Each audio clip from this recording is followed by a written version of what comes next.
D K Shivakumar ನಮಸ್ತೆ ಸದಾವತ್ಸಲೆ ಮಾತೃಭೂಮಿ RSS ಗೀತೆಯನ್ನು ಹಾಡಿದ್ದು ಅದಾದ ಮೇಲಿನ ಗೊಂದಲಗಳು ನಿಮಗೆ ಗೊತ್ತಿದ್ದೇ ಇದೆ. ಯಾಕಂದರೆ ಎಷ್ಟರ ಮಟ್ಟಿಗೆ ಟೀಕೆ ವ್ಯಕ್ತವಾಯಿತು ಅಂತಂದರೆ ಕೆಲವರಂತೂ ಆ ನೆರಳು ಬೀಳಬಾರದು, ಇವ್ರು ಹೇಳಿದ್ದೇ ತಪ್ಪು ಅನ್ನೋ ರೀತಿಯಲ್ಲಿ ಮಾತಾಡಿದ್ರು. ಕೆಲವರು ಕ್ಷಮೆ ಕೇಳಬೇಕು ಅಂತ ಕೂಡ ಆಗ್ರಹಿಸಿದರು.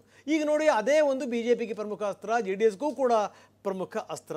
ನೋಡಿ ಅವರು ಬಿಹಾರದಲ್ಲಿ ಸೈಡ್ಲೈನ್ ಆಗಿಬಿಟ್ರು. ಜೊತೆಗೇನು ಅಂತಂದರೆ ನಾಯಕರೇ ಕ್ಷಮೆ ಕೇಳಿ ಅಂತ ಒತ್ತಾಯ ಮಾಡಿದ್ರು, ಒತ್ತಡ ಹಾಕಿದ್ರು. ಅದಕ್ಕೋಸ್ಕರ ಅನಿವಾರ್ಯವಾಗಿ ಅವರು ಕ್ಷಮೆ ಕೇಳಿದ್ದಾರೆ ಅನ್ನುವಂಥ ಮಾತನ್ನು ಜೋಶಿ ಹೇಳಿದ್ದಾರೆ. ಆದರೆ ಕುಮಾರಸ್ವಾಮಿ ಅವರ ಅನುಮಾನ ಬೇರೆ ಇದೆ. ಏನಾದರೂ ಭಯ ಬಿದ್ದೇನಾದರೂ ಕ್ಷಮೆ ಕೇಳಿದ್ರಾ ಅಂತ ಪ್ರಶ್ನೆ ಮಾಡಿದ್ದಾರೆ ಕುಮಾರಸ್ವಾಮಿ.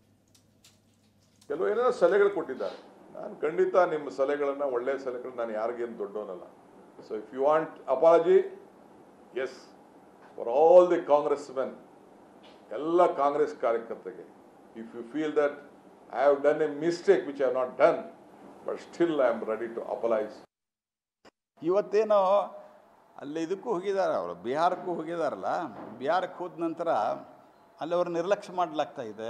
ಅವರು ಭಾಳ ಭಯಪಟ್ಟು ಏನೇನೋ ಒಂದೊಂದು ಹೇಳಿಕೆ ಕೊಡ್ತಾರೆ. ಒಂದು ದಿವಸ RSS ಪ್ರಾರ್ಥನೆ ಹೇಳ್ತಾರೆ, ಆಮೇಲೆ ಬೈದು ಕೂಡಲೇ ಕ್ಷಮೆ ಕೇಳ್ತಾರೆ. ಆ ನಂತರ ಅದಕ್ಕಿಂತ ಬದಲಾದ ಅವ್ರದ್ದು ಬೆಟ್ಟ ಯಾವುದೋ ಕಪಾಲಿ ಬೆಟ್ಟ, ಅದನ್ನ ಯೇಸು ಬೆಟ್ಟ ಅಂತಾರೆ. ಆಮೇಲಿಂದ ಇವ್ರನ್ನ ಬ್ರದರ್ಸ್ ಅಂತಾರೆ. So he the confused man at present, because ಅವರು ಯಾವಾಗ ಮುಖ್ಯಮಂತ್ರಿ ಕುರ್ಚಿ ಮೇಲೆ ಎಲ್ಲಿವರೆಗೆ ಕೂಡುದಿಲ್ಲ ಅಲ್ಲಿ ತನಕ ಅವ್ರು ಸ್ವಲ್ಪ ಗೊಂದಲದಲ್ಲಿ ಇರ್ತಾರೆ. ಆ ಗೊಂದಲದಲ್ಲಿ ಏನೇನೋ ಮಾತಾಡ್ತಿರ್ತಾರೆ ಅವರು. ಭಯ ಬಿದ್ದರು, ಏನಕ್ಕೆ ಕೊಟ್ಟರು ಗೊತ್ತಿಲ್ಲ.